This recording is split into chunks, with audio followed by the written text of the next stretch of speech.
అకారణంగా అసభ్యంగా చాలా హీనాతిహీనమైన ప్రవర్తనతో ఈరోజు ముఖ్యమంత్రి రేవంత్ రెడ్డి గారు మా ఆడబిడ్డలిద్దరిని నా పాటికి నేను పెద్దగా విమర్శ చేయకుండా పద్ధతిగా వారిని సంబోధిస్తూ ప్రభుత్వానికి సూచనలు ఇస్తూ మాట్లాడుతుంటే మా అక్కలు కూడా కనీసం డిస్టర్బెన్స్ కానీ కనీసం ఒక కామెంట్ కూడా చేయలేదు. కనీసం నన్నేమి ప్రాంప్ట్ కూడా చేయలేదు. మీరు ఇది చెప్పండి అది చెప్పండి అని. అట్లాంటిది ఈరోజు అకారణంగా ఎందుకు నోరు పారేసుకున్నాడో తెలియదు కానీ చాలా అసభ్యంగా హీనాతిహీనంగా ఏ నాయకుడు కాదు ఏ మనిషి కూడా మాట్లాడనంత అసభ్యంగా మీ అక్కలను నమ్ముకుంటే ఇక్కడ నన్ను ముంచిండ్రు మమ్మల్ని ముంచిండ్రు రేపు నీ బతుకు కూడా జూబ్లీ బస్ స్టాండ్ అవుతుందని మాట్లాడిన నికృష్టమైన మాట ఏదైతే ఉందో తప్పకుండా రేవంత్ రెడ్డి వెంటనే తెలంగాణలోని ఆడబిడ్డలందరికీ క్షమాపణ చెప్పాలి. ఎందుకంటే ఈ అవమానం జరిగింది ఒక సబితక్కకు సునీతక్కకు లక్ష్మక్కకు కాదు. ఈ అవమానం జరిగింది తెలంగాణలోని ఆడబిడ్డలందరికీ.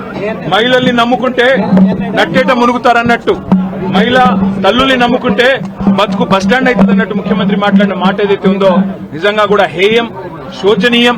నిజంగా ఒక ముఖ్యమంత్రి స్థాయికి తగని మాట. ఇలా నిజంగా ఈ ముఖ్యమంత్రి అన్ఫిట్ ముఖ్యమంత్రి, ఆ పదవిలో కూర్చోవడానికి తగని ముఖ్యమంత్రి.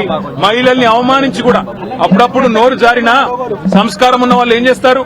అవసరమైతే నేను వెనక్కి తీసుకుంటున్నాను విచారం వ్యక్తం చేస్తారు.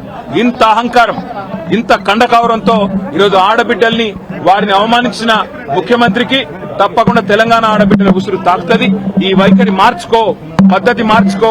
వారు అక్క సునీతక్క గాని సబితక్క గాని లక్ష్మక్క గాని స్వంతంగా కష్టపడి ప్రజల్లో తిరిగి పరపతితో ఇవాళ 5 సార్లు 6 సార్లు గెలిచొచ్చిన వాళ్ళు. ఎవరు కూడా నీలాగా ఇష్టం వచ్చినట్టు రాజకీయ విన్యాసాలు చేసి వచ్చిన వాళ్ళు కాదు. తమ స్వశక్తితో తమ కుటుంబంకుండే అభిమానంతో కార్యకర్తల ఆశీర్వాదంతో ప్రజల దీవెనలతో ఇక్కడ అడుగు పెట్టారు. అప్రతిహతంగా 5 సార్లు సబితక్క గెలిచొచ్చింది.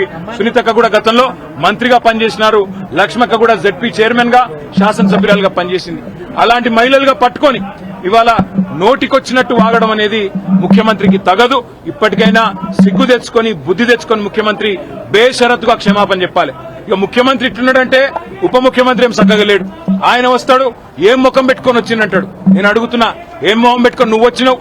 నీకేమేం మొహం పెట్టుకొని నువ్వు వచ్చినావో మేము కూడా అట్లే వచ్చినాం. ఎంత గుండె ధైర్యం నీకు? ఇవాళ మా ఆడబిడ్డల్ని పట్టుకొని ఏ మొహంతో వచ్చినావు అని చెప్పడానికి ఉప ముఖ్యమంత్రిని నేను అడుగుతా ఉన్నా.